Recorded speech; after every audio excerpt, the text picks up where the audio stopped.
So thanks for having me here today and for letting me get the day off to kind of an interesting start.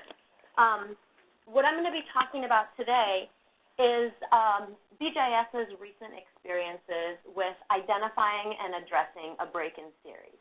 And as Linda noted, this isn't directly related to efforts to try to blend data from different sources, but the lessons that we learned and our experiences, I think, relate regardless of what the reason is for the break-in series and what you're doing to try to identify where there might be a break-in series. So I'm going to start by just giving you a little bit of background on the National Crime Victimization Survey, because I think that's important for sort of setting the context for how this break happened. And then talking about the 2016 changes to the NCVS, which resulted in the break-in series.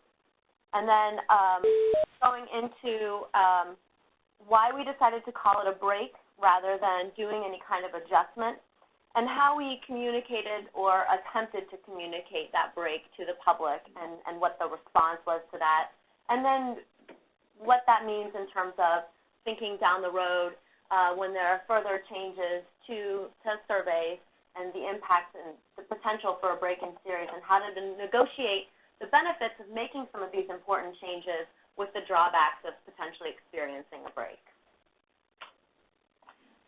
So the National Crime Victimization Survey is one of the two key measures of crime in the United States, along with the police data collected by the FBI through the Uniform Crime Report. So the NCVS was designed to be a counter to administrative records and to get at both crimes reported to police and those that go unreported to the police. So it's a nationally representative interview-administered survey conducted by the Census Bureau. We conduct interviews with an address-based household sample, interviewing all persons 12 or older about their experiences with crime during the prior 6 months. Again, crime both reported and not reported to the police.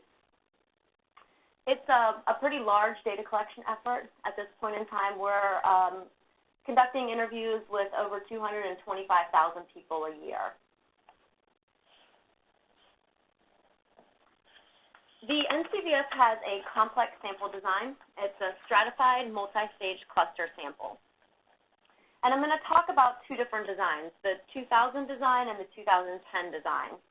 The 2000 design really goes from 1996 to 2006, and it's based on, 1996, from 2006 to 2015, is the 2000 design, and it's based on the 2000 decennial census. The 2010 design is what we just introduced in 2016, which will continue for the next 10 years through 2026. And that's based on data from the 2010 census. So we have these two designs. So the NCVS, the sample was selected through a three-stage selection process. In the first stage, we divide the country into primary sampling units. These can be counties or groups of contiguous counties, depending on the size. Large counties are typically self-representing. So these are areas that we want to sample with certainty, that we need to have in the sample no matter what. So places like Chicago, New York, LA, these are going to be self-representing PSUs.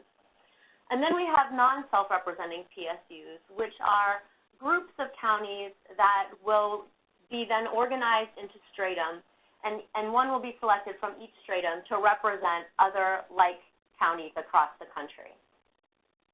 So first we select these PSUs, self-representing and non-self-representing. Then in the second stage, we select clusters of addresses within each of those stratum of PSUs. And during the 2000 design, at the beginning of the 2000 design, we selected all addresses for the next 10 years that were going to be in sample at one time. With the 2010 design, because of some of the other changes that we're making that I'm going to talk about, we are now doing annual sample selection for our households, and then for group quarters, we'll select every 3 years. So that's another shift from 2015 to 2016. And then finally, our third stage is we interview all persons 12 or older within the household. And although, like other federal surveys, our response rates have been declining over time, we still appreciate a relatively high response rate in the high 70s for households. The survey is also complex because it uses a rotating panel design. So the sample is divided into 7 different groups, and each is interviewed at 6-month intervals. So at any given time, 1/7 of the sample is rotating in. They're conducting their very first interview. You have 1/7 of the sample at time in sample 2, 3, 4, and so on, with 1/7 also then rotating out. So I have here just a little picture of the rotation chart to give you a sense.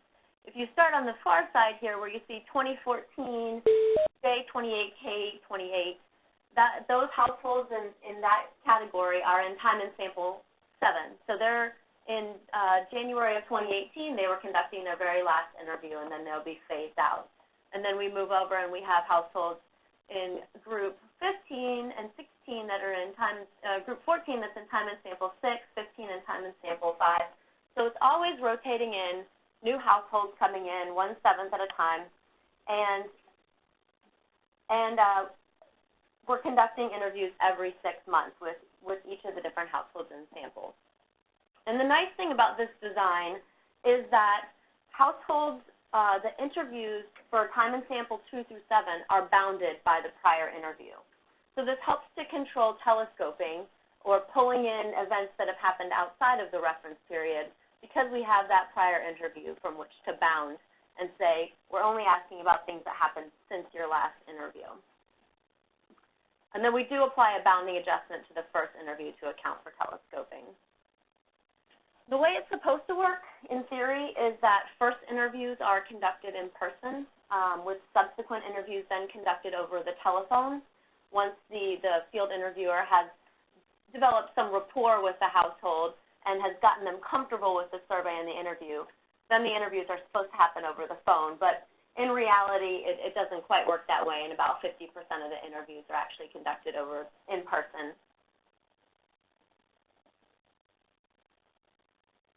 So because the NCVS is measuring victimization, criminal victimization, which is still relatively rare, we know that our estimates are going to be sensitive to methodological changes. And the complex sample design also lends that extra complexity there. But despite knowing that, there are times that changes are necessary, and 2016 was one of those times where we needed to do this redesign. There were a couple of reasons for that. One, I already sort of alluded to, is that we need to update the sample every 10 years to account for population shifts that are identified through the decennial census. So that's the first reason for the redesign. The second is that there have been a number of different reviews of the NCVS conducted that have suggested that to maximize the utility of the survey, we really need to be generating state-level estimates in addition to national-level estimates. And so we wanted to move to a design that would enable state-level estimation in large states. And this actually looks pretty different than the 2000 design, because when you're moving to a state estimation model, you have to even select PSUs differently. So when we were just doing national estimates, our primary sampling units could extend across state borders, for example, whereas when you switch to a state design, you're then constrained by those state borders. And it also required a massive expansion and reallocation of the sample to have sufficient sample sizes for state-level estimates. And so we knew we wanted to make this shift, and we made the decision to make both changes sort of simultaneously.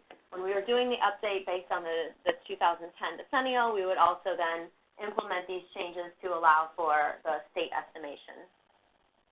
So this didn't actually happen all in 2016, but the bulk of it did. The phase-in began January 1 of 2015, and then it was completed December 31st of 2017. So in 2016, what this meant is essentially we have 3 types of counties that we're dealing with in our sample. The first is that we have continuing counties. So these are counties that were in the sample both in the 2000 and the 2010 design. These account for about 50% of our counties, and these are mostly going to be your self-representing PSUs. So large urban areas that we really need to have in our sample to make national estimates no matter what.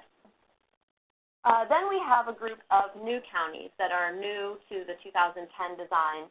So these are places where we didn't previously conduct interviews for the 2000 samples. And then we have the outgoing counties that were part of the 2000 design but are not included in the 2010 design. So these are not actually in the 2016 sample, but they're important to sort of take into consideration and important for our assessment of the impact of these sample design changes. So the way this worked, again, is that we started in 2015 adding new addresses to continuing counties that were going to be consistent from the 2000 to the 2010 design and phasing out the outgoing counties.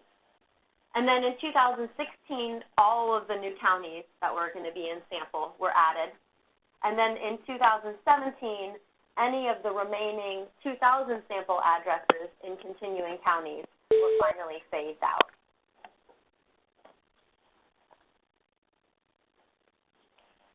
And so this is what it looks like sort of from a numbers perspective if you're comparing 2015 and 2016.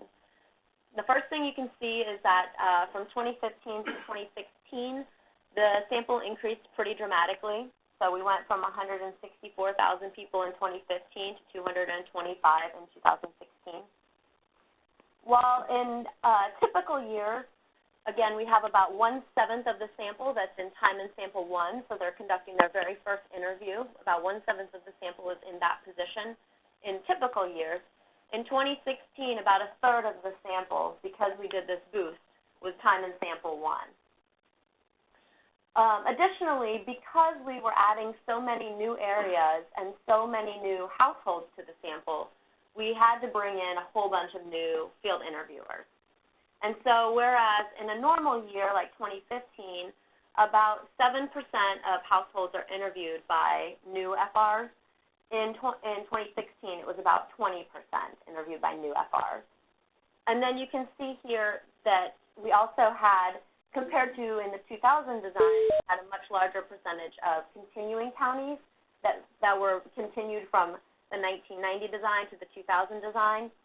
In 2016, about 50% of our counties were continuing, and about 50% were coming in new.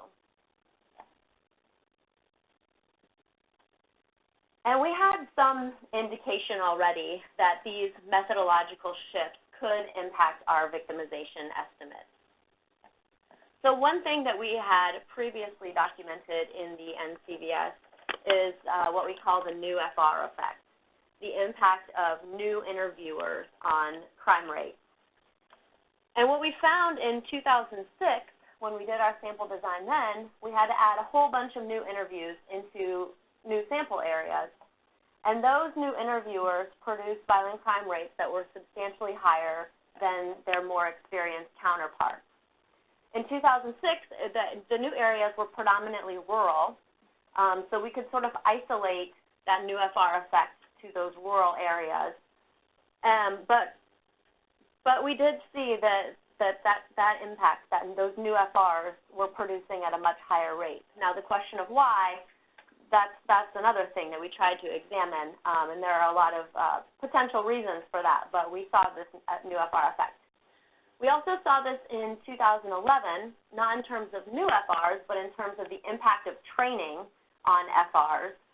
When we tried to introduce a refresher training and more intense observation of the field reps. Joe Schaefer is very familiar with this effort. He was deeply involved in that. And so we divided the FRs into cohorts to try to isolate the effects of training and observation on victimization estimates, assuming that it may have an impact. And what we saw is with the cohort 1, the first group to get trained, they did, once they were trained and the observation was put into place, there was a significant impact on the number of crimes per household and per person that they were collecting. Now, the integrity of the experiment was a little bit more difficult to maintain because there seemed to be that the cohort 2 had an indirect effect with this cohort 1 being trained.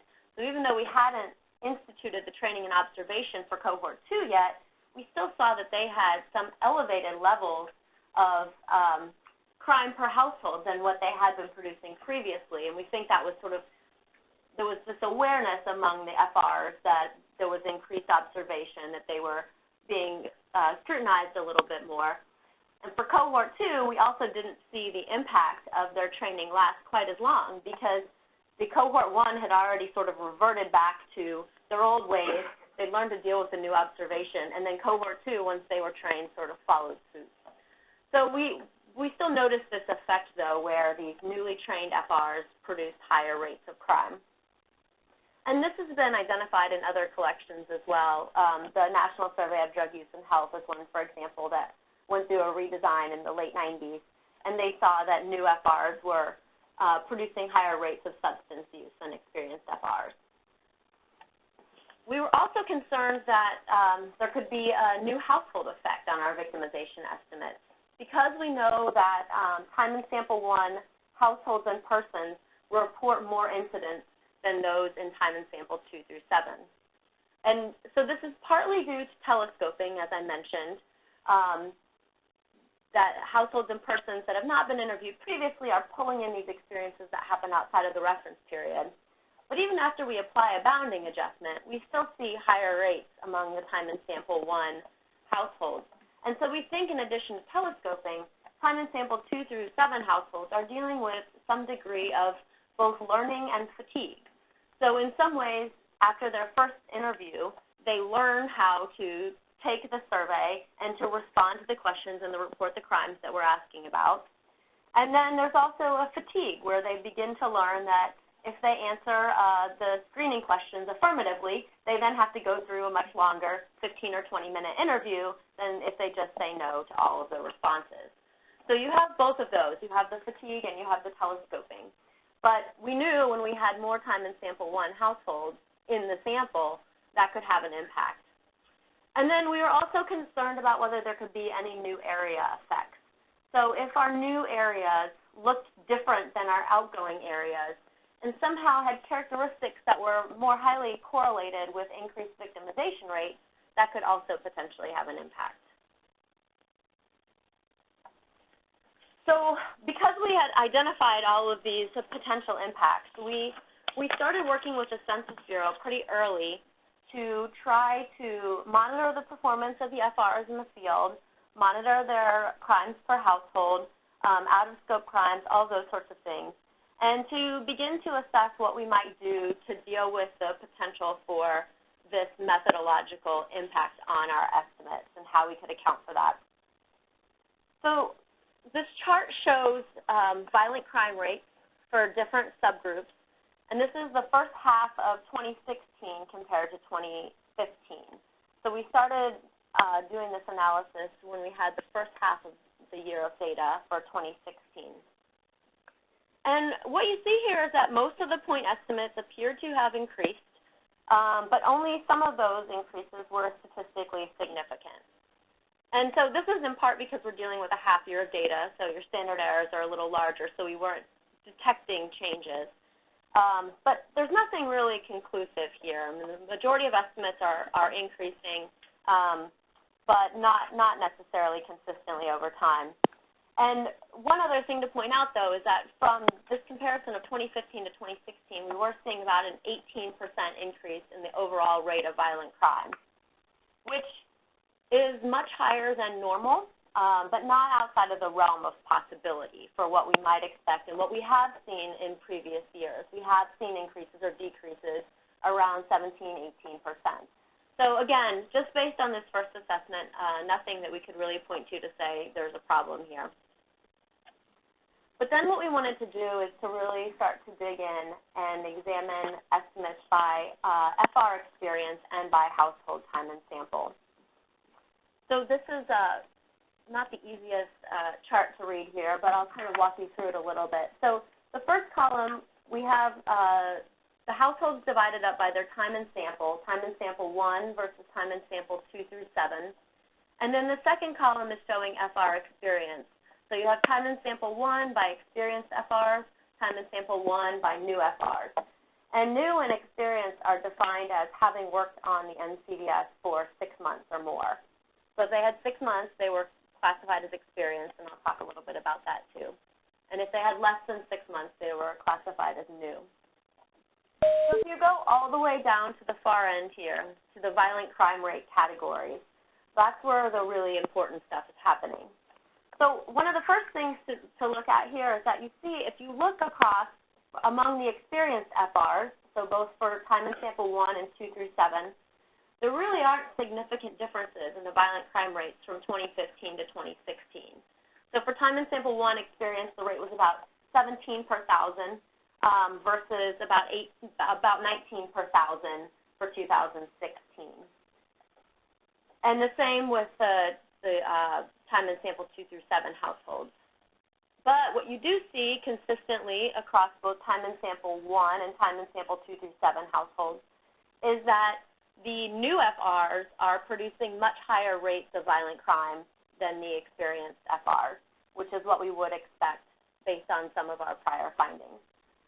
So if you look among time and sample 1 households, new FRs in 2016 had a violent crime rate of about 35 per thousand compared to about 19 per thousand for experienced FRs.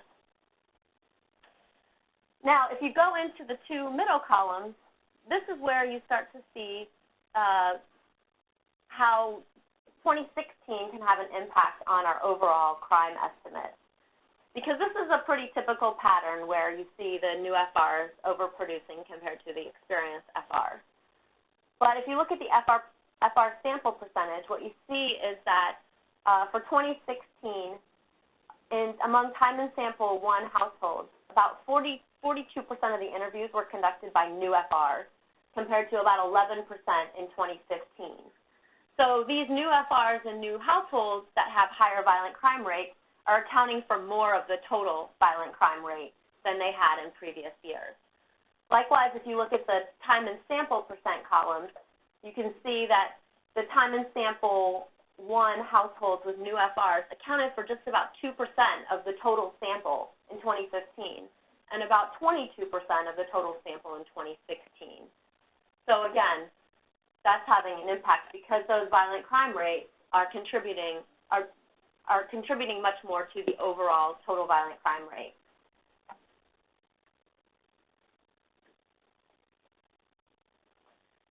So this gave us reason for some degree of pause, these differences in the distributions of new FRs and the resulting impact on the estimates. And so one of the things that we wanted to do is look at how these kind of issues had been handled in the past and whether there was anything there that we could learn from. So looking back at the 2006 redesign, how did we handle that new FR effect? Well, we treated it as a break-in series.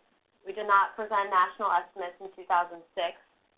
We only presented change estimates that were shown for suburban and urban areas because those had similar proportions of new FRs consistently across the redesign period. In 2011, with the refresher training, the way we handled the elevated rates among the Cohort 1 trained FRs is that we simply took out the trained FRs, and we didn't include those cases that they had worked in our ultimate sample in our data, and we didn't include those estimates. That wasn't an option for us in 2016 because, again, we redesigned the sample to be able to generate state-level estimates. If you take out all 33% of the cases with new FRs, that's going to have a huge impact on your ability to generate state-level estimates in terms of sample sizes and the representativeness of the sample. The other things that we can do, of course, to account for some of what we're seeing are to apply a bounding adjustment and also to apply a time and sample adjustment to account for a whole bunch of new households being introduced in time and sample 1. We did both of those things, but we're still seeing an impact. So the option that the Census Bureau had initially proposed was sort of an alternative, and that was to develop an adjustment factor. And what Census proposed was developing an adjustment based on the differences in the distributions of new FRs and time and sample 1 in 2015 and 2016. So you sort of take a ratio of the distributions and then apply that to your violent crime counts in 2016 and then come up with a new estimate of violent crime. So you're essentially saying that for 2016 experienced FRs, you're going to apply an adjustment that will sort of upweight and take their crime rates into account to a greater degree than the new FRs. But we weren't entirely convinced that that was the right approach for a couple of reasons. Number one is that new FRs tend to be, again, in households, in areas where there are new households and new areas. And we wanted to be sure that there wasn't something going on with these new households and new areas that was contributing to an increase in crime above and beyond this FR effect. So could we really say that these households and these new areas were not just more crime-prone, and so they did have slightly elevated effects that we would want to take into consideration, and that would be negated if we just applied this FR effect and downweighted the new FRs. There were also some questions for us about how we were defining FR experience, and I'll show you that in just a second. And then additionally, we looked into these first two considerations in pretty great detail, but then there was a third issue for us, too, with doing this adjustment, and that was just the challenge of explaining this and whether we could come up with a clear basis for adjusting. So in 2016, we're dealing with FRs that are outperforming their experienced counterparts, and we're dealing with households that aren't suffering from fatigue. And yet we're talking about applying an adjustment to sort of downweight those to a lower level, even though there's reason to think that they may actually be producing more accurate crime rates. So on the surface, that seems a bit problematic. In addition, we don't really have a good external source to benchmark to. So we couldn't really say that we should be seeing an increase or we should be seeing a decrease in crime or we should be seeing it stay flat. And this is a big issue for our department. Main Justice is pretty focused on violent crime rates right now. This has been a department priority and administration priority. So we had to be very careful about even how it would look if we're saying we had crime rates that were statistically higher, but we applied this adjustment because of methodological reasons, and now there's no longer a difference in violent crime. And how does that look? So taking that into consideration as well. That matters less if we can come up with a solid way to adjust that covers all of these other issues and really gives us a clear basis for that adjustment. But it's a consideration as well. So this is just a high-level model that Census ran. So we worked with the Census Bureau and an external contractor on sort of delving more into these considerations as for number 1 and number 2 up here. And so this just shows basically that this crime prediction model shows that even after controlling for FR experience, a number of other factors are still significantly related to the likelihood of a household or a person reporting a crime to our survey. So from there, what we then wanted to do was to examine whether new FRs were more likely to be interviewing households with characteristics that tended to be correlated with higher crime rates.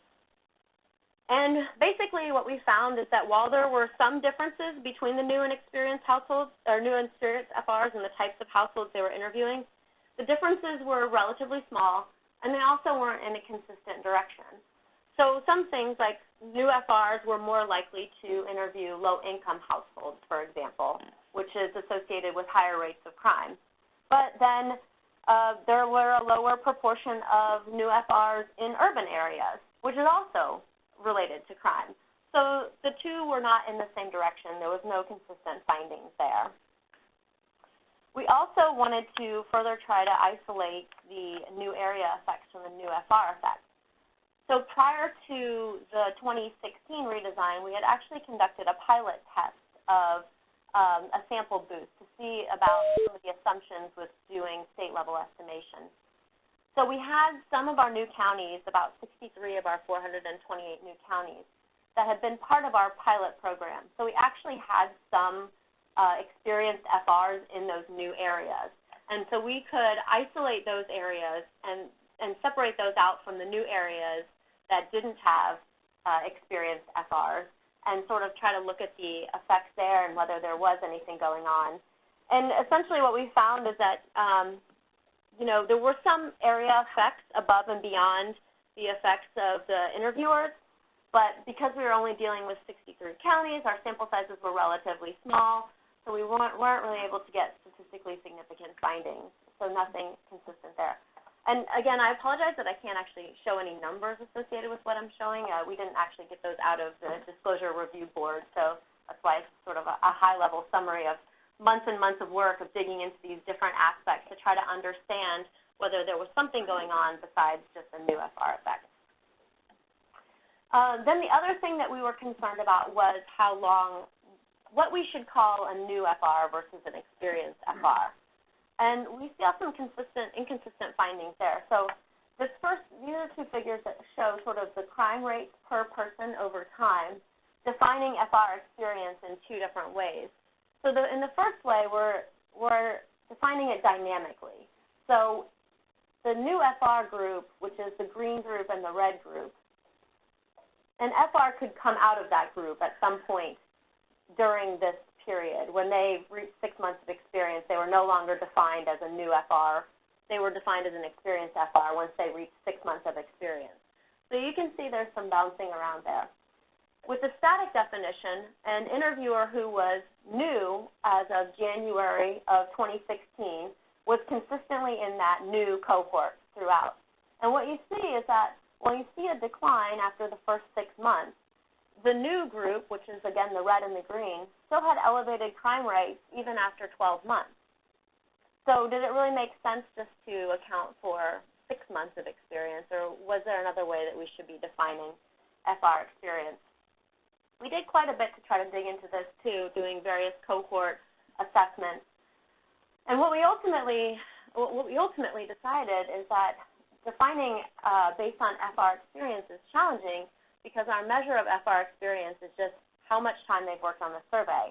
While there's a lot of variation from one FR to the next in terms of how many interviews they may be conducting.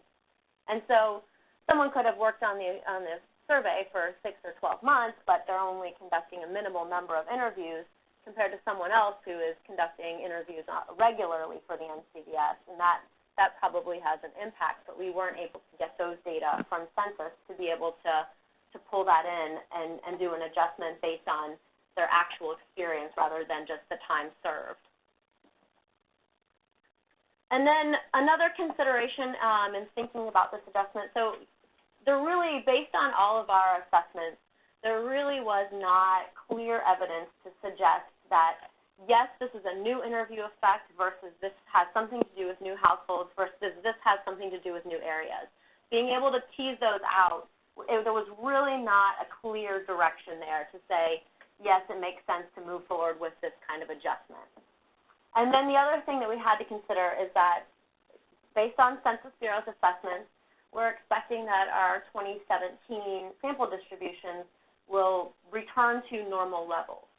So this elevated level of new household and new FR will go back to the normal static state, and this impact will really be isolated to 2016.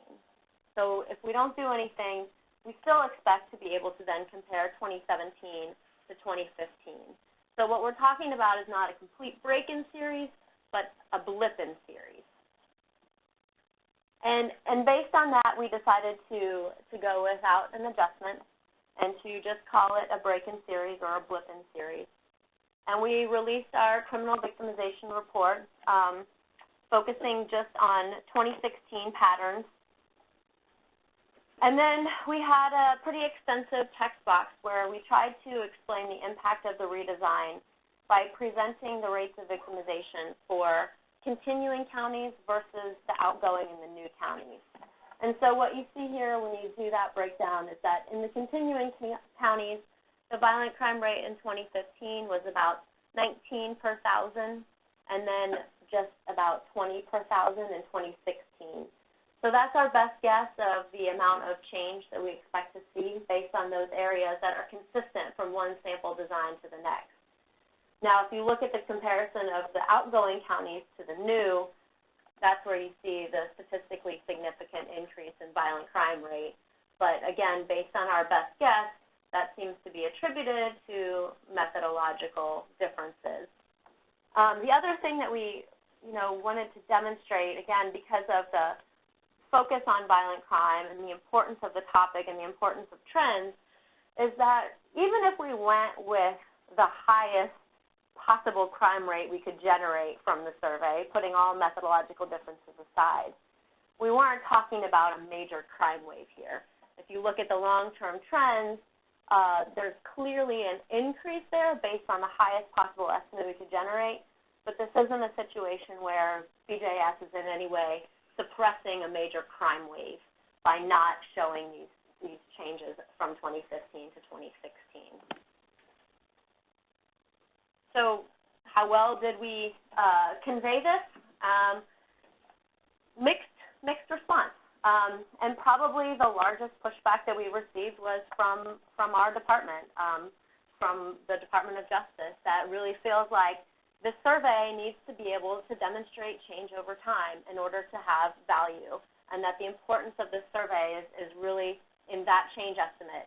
And the idea of waiting until 2018 to be able to say whether crime is up or down based on this survey that we invest a lot of money in, this hasn't gone over great. Researchers, the media, other data users seem to have more of a acceptance of the fact that, year-to-year comparison does not a trend make regardless. So we take out this year. If we're able to compare 17 to 15, we're still able to look long-term over time. This is just a one-year sort of break, and then we'll go back to our trends. And that's generally seemed acceptable to most people, and the idea that we had to institute these methodological changes and make these improvements, and this is what we did and why we did it, that has resonated fairly well. Again, except within our own internal system where we're still sort of negotiating this.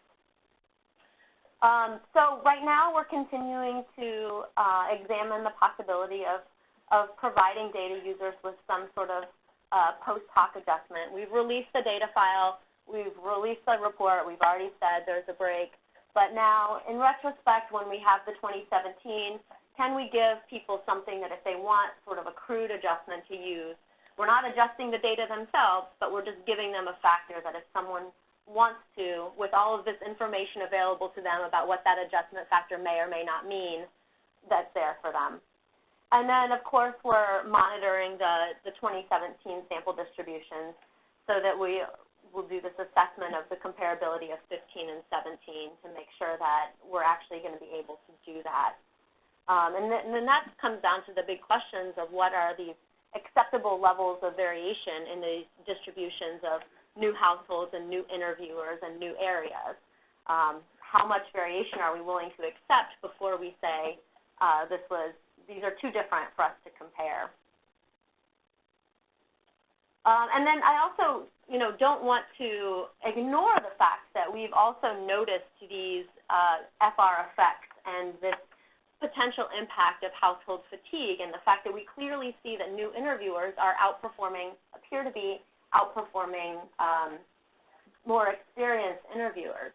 So we're not trying to just sweep that under the rug either, and in fact we have a major multi-year redesign of the whole survey and the whole methodology that is actually designed to sort of take on these issues among others.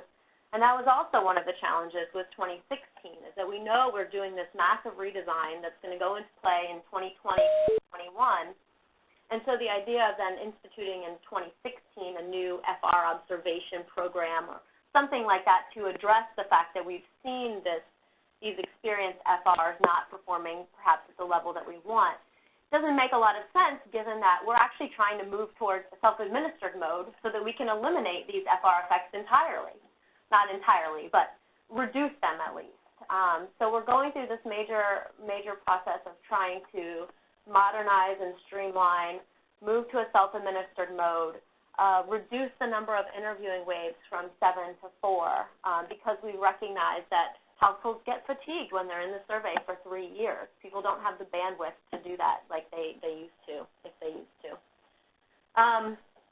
But we're going to be dealing again with a lot of these same issues that we dealt with in 2016 now, because there's drawbacks to all of these changes. I mean, we need to make these improvements, and we're trying to do everything at once. just like we did in 16. We tried to do the redesign and the sample boost all at one time so that you don't have these tiny changes over time that you're having to explain to the public. But then it means that it's more challenging to try to account for exactly what the impact of these different changes are.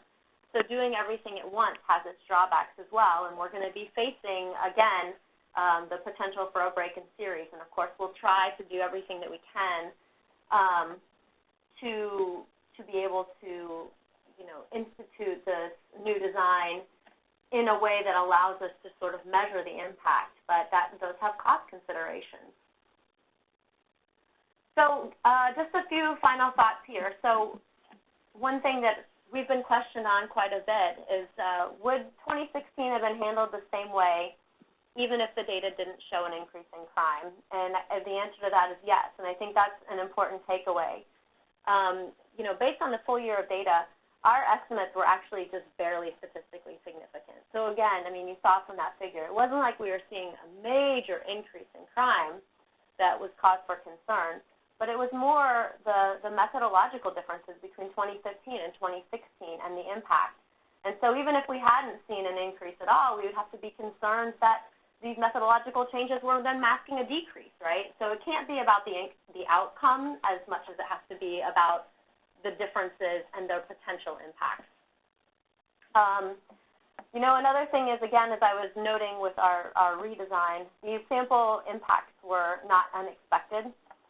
So trying to think about what we can do in the future to mitigate them, and I think that's an important conversation for today as well, because if you're thinking about pulling in administrative data to replace a survey variable or using blending data sources, and you know that there's going to be this impact, what are the things that can be done to sort of reduce that? And there are financial costs. We could, again, throw out new interviews conducted by new FRs, knowing that those have an impact, but that has a cost in terms of your sample sizes, in terms of financial costs, all those sorts of things.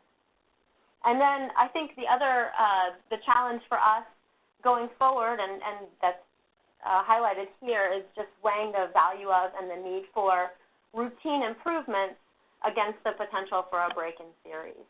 And when do you make that decision that these improvements outweigh the potential drawbacks of a break-in series?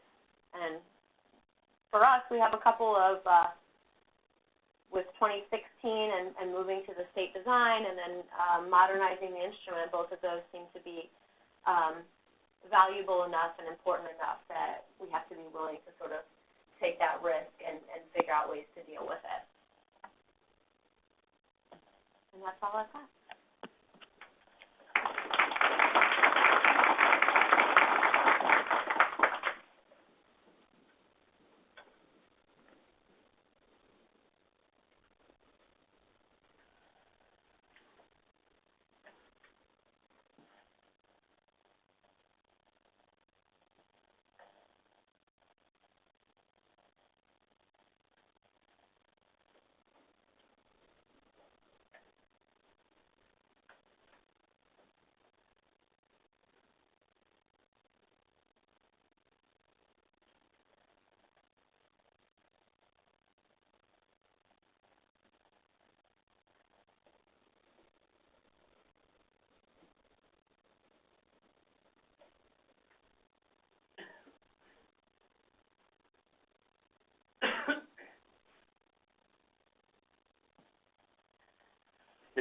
Thanks very much, Lynn. Very much enjoyed having a chance to get you ahead of time and then hear today Lynn's presentation. We have a lot of really interesting insights that were offered by Lynn and by your colleagues at the Bureau of Justice Statistics in this area. As we saw, the NCVS example is focused on a sample survey, but as we'll be seeing in the next few minutes, there are an awful lot of really important insights from the NCVS experience that I believe can be very useful as we think about prospective break-in series issues that we're going to be addressing when we're dealing with integration of multiple data sources. A couple of points that are especially worthwhile to highlight that I got out of the NCVS discussion was that it highlights the importance of the break-in series issues that are going to be showing up as we have publish estimates from our surveys as well as from integration of multiple sources. And also the importance of sharing our experiences as well as our underlying methods and results with a wide range of stakeholders. In some cases, these may be partner agencies, lessons learned for them. It's also people for whom the data that we publish, the actual numerical results, are terribly important. Lynn did a really nice job highlighting that issue as well. For the brief discussion we're going to have here today, I'm going to be reviewing and summarizing some general break-in series issues and methods. And then I'll be suggesting, in keeping with comments that Linda had at the start of our workshop today about what do we mean by transparent reporting, I'll suggest a few ideas about the implications that this may have for transparent quality reporting.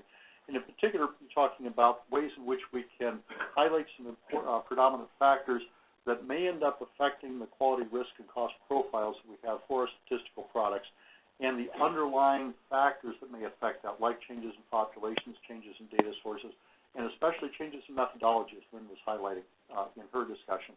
And again, the importance of empirical results and understanding the impact that those changes in empirical results may have on the value that we're delivering to our stakeholders. At the end of the slide deck, there's some additional technical material. I won't go into that in the interest of time, but we will have that posted online. We'd be very much interested in comments that many of you may have on that, because it's going to have a strong impact on the resulting way in which we discuss break-in series with our final set of workshop reports. First of all, a little bit of general perspective on the break-in series phenomena. I joined the United States government in 1999, and I believe one of the very first meetings that we had in which we were discussing a prospective methodological change, there was a comment, well, golly, that's interesting, but could that cause a break-in series? And I've heard that any number of times every year since then. And it reflects a reality that, in fact, essentially all data capture systems that we could ever either use right now or consider using in the future, they are all fundamentally imperfect. That's simply the nature of our measurement methods that we have. And because of the fact that, as we were hearing from Lynn, much of the fundamental empirical interest in what we do is in understanding change over time, or in some cases also comparison and contrast across subpopulations, we need to pay an awful lot of attention to comparability. It's one of the reasons comparability is viewed as a fundamental characteristic of quality in pretty much any quality schema that we can think about. For the NCVS example, as Lynn was discussing, new interview effects and respondent fatigue were two critical factors underlying that. And then on top of that, we were seeing changes in the underlying sample design and the collection process that in turn ended up having an effect by way of the magnitude of these new interview effects and the respondent fatigue. Lynn highlighted the prospective impact that it was had, especially in level shift and crime rate estimates. Now, when we're thinking about non-survey cases, the fundamental lessons learned that Lynn was highlighting in the earlier talk are also really important. And in particular, we need to think about when we are considering integration of multiple sources, we need to think about what would happen if we either lose or experience a major change in one or more of those sources. For example, in many cases, many of our agencies obtain data on a voluntary basis. Even if we have a contract or a memorandum of understanding with either a partner agency or a private sector source, there's no guarantee that we're going to have that organization sign again when we go through a cyclical renewal of those processes. If they, in fact, end up saying, we've loved working with you, but we've decided to move in a different direction, how do we go about changing our underlying production processes and methodology to account for that change? In addition, we have to have concern about cases in which there may be fundamental changes in the quality of our sources. As we heard discussed in the first two workshops, often these non-survey data sources are originally developed for other purposes, generally some type of administrative or commercial purpose. And for perfectly reasonable business reasons, there may be changes in the underlying features of that that have an important impact on the quality that we have. In some cases, we may have a really conscientious partner with whom we're working, and they say, heads up, we're going to have a change taking place in next month. In other times, we've had an experience, and we're on 4 different continents on which this has happened, in which we see a certain data source, and some change takes place, but we don't know about it. We start looking at a preliminary set of estimates, and we say, golly, this is interesting. Some kind of change has taken place, and then it's ultimately traced back to a change in one or more of the sources. There are other final level detailed issues that come up. For example, changes in compatibility of the production system with a third-party data provider, or problems with production schedule or specific quality standards that may not be met. In addition, as Joe touched on in the second summary of the second workshop, disclosure limitation procedures can be important, and if we have a particular third-party data source and disclosure limitation effects related to that third-party data source, that in turn can have an effect on the quality of the integration process and can, in some cases, respectively lead to a break in series. Those are the underlying factors that we may have to worry about. If we say, well, how exactly does it have an effect, it maps very directly back into all of the issues that we saw in the first two workshops. For example, subpopulation coverage, incomplete data problems, definitional issues, model lack of fit, and other types of imperfections. And in many ways, as Lynn was highlighting in her presentation, it is arguable that much of our methodology that we develop, either for sample surveys or for integration of multiple sources, can be viewed as an attempt to mitigate the types of effects describing. That's the good news. We do everything we can. Fundamental issue, though, that we have to be aware of is that internal or external changes that we have, again, in sources or methodology or in practice, can change a break in series. Again, that's something we hear constantly throughout discussion of producing public goods type of statistics. It's worthwhile to stop and say, what do you mean under those circumstances by a break in series? In some cases, as we were seeing with Lynn's case, the primary concern is in essentially a change in the underlying mean structure. So we may see a major change taking place, for example, in terms of an estimated set of proportions, means, or totals. In other cases, though, the break-in series phenomenon can be more subtle, but nonetheless can have an important impact on our stakeholders. For example, I've encountered a number of cases in different agencies in which we publish a set of estimates. We, in fact, do not see a level change, but we've had an underlying methodological change. And then we start getting some feedback from our stakeholders saying, golly, it looks like your estimates are less stable than they were before. Well, what's happened? Effectively, the mean function stays the same, but the variance function is changing. In addition, there are a number of cases, including cases that were described in an in-depth discussion at Brookings Institution a couple of years ago, in which we have major changes in seasonality patterns, even if the underlying phenomenon that we're trying to study and measure with our different tools may in principle be the same, and in principle, therefore, should have the same kind of seasonal pattern. It is often the case that our collection methods themselves can have significant seasonality effects, and many of our agencies spend an awful lot of time trying to effectively adjust for that. If we have a change in the underlying sources, that in turn can change the underlying seasonality patterns associated with one or more of those types of error sources. What do we know about that? Can we get solid empirical information on those in a timely way? The final point that we have to worry about in terms of a break-in series is underlying outlier or gross error type of issues. And in particular, if we are changing a source, in many cases we can have things work really quite well for most of the time, but we may have a risk of what you might call a blunder, a gross error, showing up with a different probability distribution. And especially if we do not yet have tools that are tuned to detecting those and adjusting for them in a timely way, we need to put that on the general rubric of a break-in series issue as well. That's the general idea behind this. And again, I invite you to look at the supplementary slides for further discussion of that. But as Linda was emphasizing at the start, because of our need to have a focus here, we have focused primarily in our three workshops on transparent reporting regarding quality. And Lynn gave a really nice set of insights into that, focused on her NCVS example. And in particular, saying we need to spend a lot of time talking about our diagnostics and being sure those diagnostics are carefully calibrated with the underlying predominant features that we have with our design. Did a really nice job of assessing that. And then translating that into a message for our key data users, depending on where they are in that three-layer hierarchy that Linda was highlighting before, about three-layer hierarchy about groups for whom we're trying to provide transparent reports. How do we end up boiling that down to a message about the practical impact that this may have on potential adjustments, on the underlying cost, and the institutional decision about whether or not to carry out a formal adjustment? When we think about extending those ideas to integration of multiple data sources, suggest a couple of things. First of all, we need to be sure that we've designed our data capture and integration methods to be robust against the primary risk factors that we were talking about before. But in terms of transparent communication with our stakeholders, we need to acknowledge very clearly that we have an awful lot of potential risk factors out there. Some of them we can try to design a system to be robust a priori. In many cases, though, we have to acknowledge we aren't going to catch those ahead of time, and we may be dealing with ad hoc adjustments and complex judgment calls, as Lynn was highlighting. And then second, any type of robust, or in the risk management literature that's often referred to as fault-tolerant designs, those invariably involve complex trade-offs among a wide range of different quality, risk, and cost factors. We may be able to damp down quality issues in one dimension, but not be able to handle them in another dimension. That's simply part of the environment that we have to live with.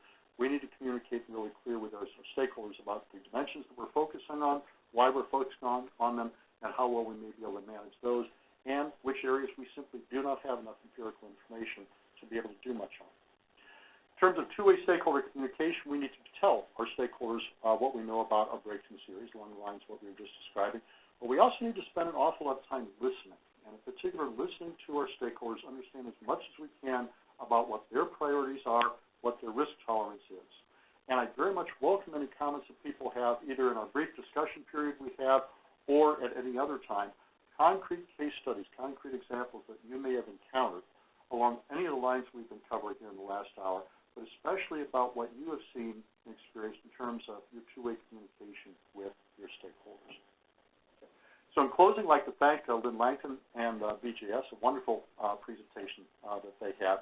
Gave a very important illustration of break-in series issues from a prominent survey point of view, and in particular shed a lot of light on the accuracy and comparability dimensions that we have for quality.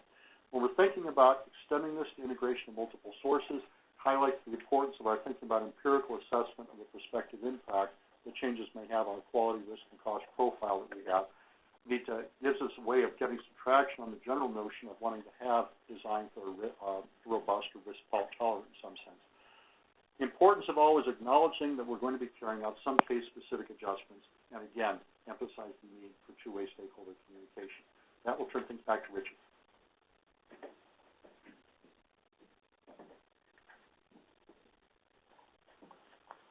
Okay. Lynn, I have to believe people are going to want to talk to you up here as well. And I would like to start with one question before I go to the audience, just to kick it off, is can you talk a little bit about metrics of quality that could be recommended based on your work at BJS related to that? So,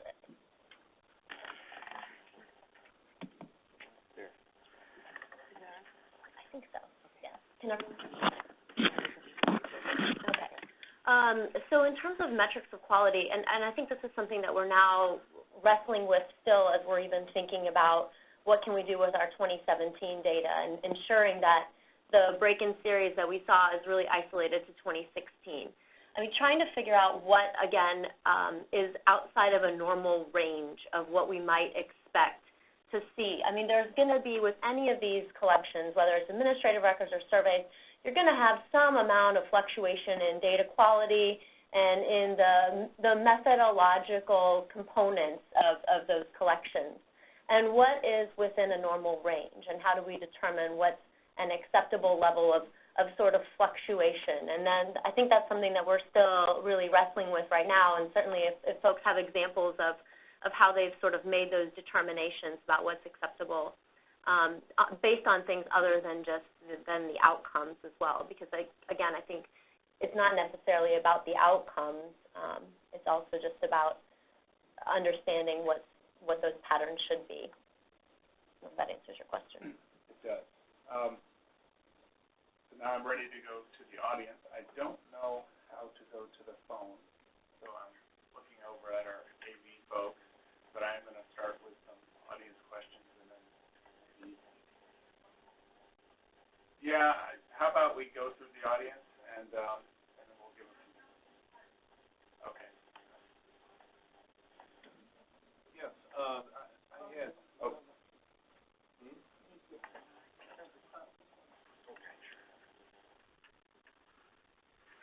Yes, I actually, there are two examples that I wanted to mention. One is the Ad Health survey that I'm working on, where we shifted to a completely different mode from face-to-face to web and mail. And there, we're currently conducting that, and we're we're using actually a parallel survey, which is with the old methodology during the year of the transition. So that's one technique that I'd like you to comment on. The other is working with Statistics Sweden. With their labor force survey, they went from using their own internal data collection to an external outsourcing to an external vendor for the data collection.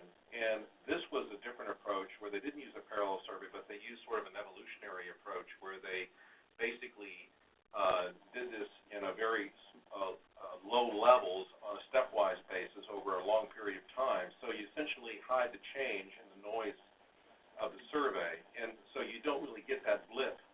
Now you're still cumulatively may see large change, but it's over a longer period of time, and it's not affecting month-to-month change. So I was wondering if either of those techniques are something that could have lent themselves to an opportunity here. Certainly, I think when we're thinking about the major redesign effort where we're redesigning the instrument and moving to a different mode, as you talked about, what we're talking about in 2020 and 21, the idea of a parallel survey where we have both surveys in the field for a year and we can really measure the impact of that new design, that's certainly something that we're considering and planning for. That has cost implications, though, too. I mean, then you're essentially conducting two national surveys simultaneously. And so for something like the sample redesign, I think it would have made more sense to go with the latter example and to sort of spread out that redesign over a more extended period of time. But again, you have to have the liberty of being able to do that. And then there are other external constraints, even the ability to hire new interviewers. We were struggling with that at the beginning of 2016 when we're ramping up the sample cases. So there wasn't really there are always other options, but there were challenges with hiring at that point in time regardless. So could we have started doing that at a higher level earlier? I'm not sure that we would have been able to. But so I certainly think that both of those are good approaches and probably depending on what the reason for the change is and how much of a change you're making would guide which of those to use. Yes, come on up.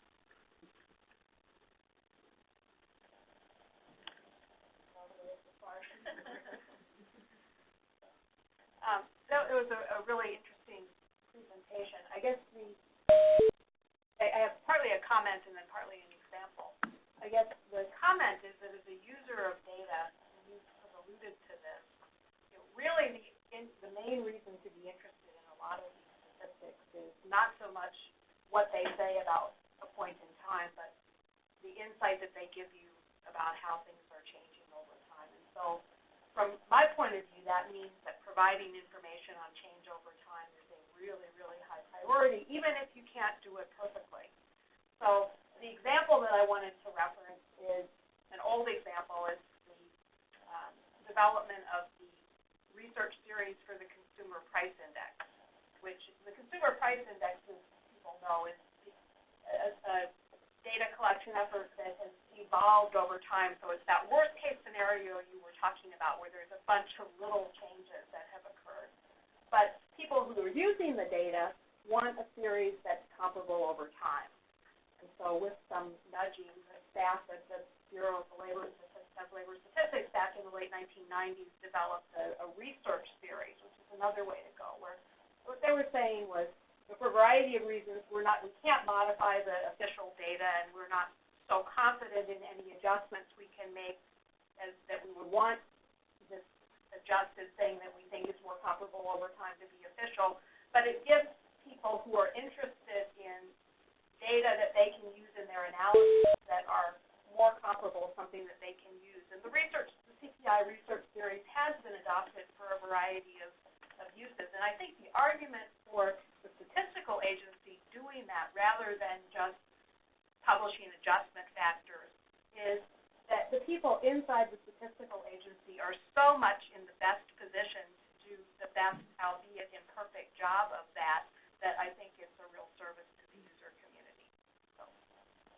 Yeah, that's a great example, and I think that you're right to be able to provide users with the ability to measure change over time, but to do it in a way that's transparent. So it's it's not that you've just gone in and adjusted the data and you put out this adjusted data file, and it's that you've said, here are some possible ways that you could adjust this. These are the constraints. Here's what we know about what happened, and here's how you can handle it. If you're willing to accept these types of error and being transparent about that, I think that's exactly the model that we want to look to for that.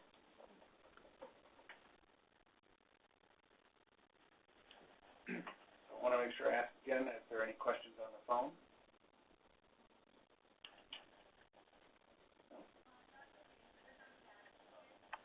Okay. Okay. All right. Do you have another comment? Sure.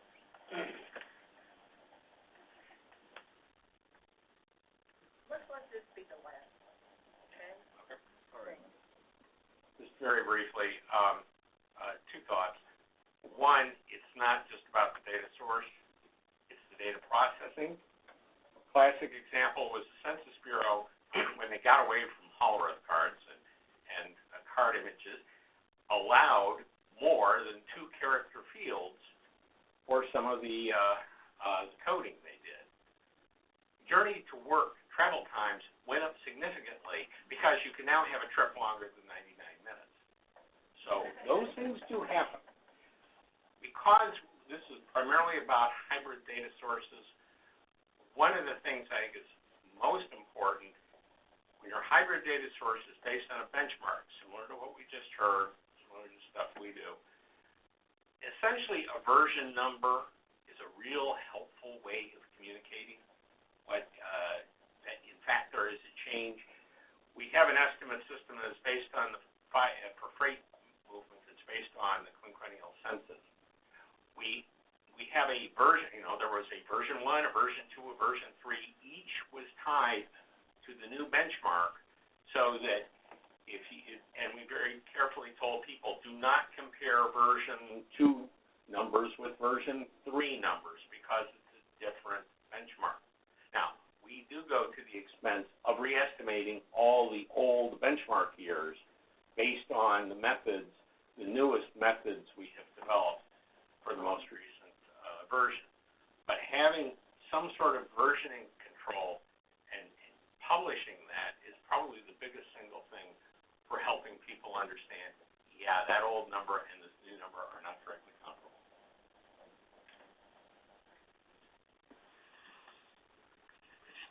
Well, thank you for those comments. I would like to add one that we experienced in NCES, which was related to two parts. I oversee the IPEDS collection. It's an integrated post-secondary data collection for colleges and universities. Colleges and universities keep improving their ability to track and report students after they leave the institution, which has caused some change in outcome measures related to transfer out behavior. And we also see it where they've changed the definition of a completion so that they're awarding a certificate that actually isn't what most of us would call a degree. And I think those could be relevant in a sample survey because as people, just like institutions or organizations, could start to redefine what they're willing to talk about and how they define it. And so, current movements included could change the reporting as well. But with that, I want to thank Lynn for an excellent presentation. It's very engaging. And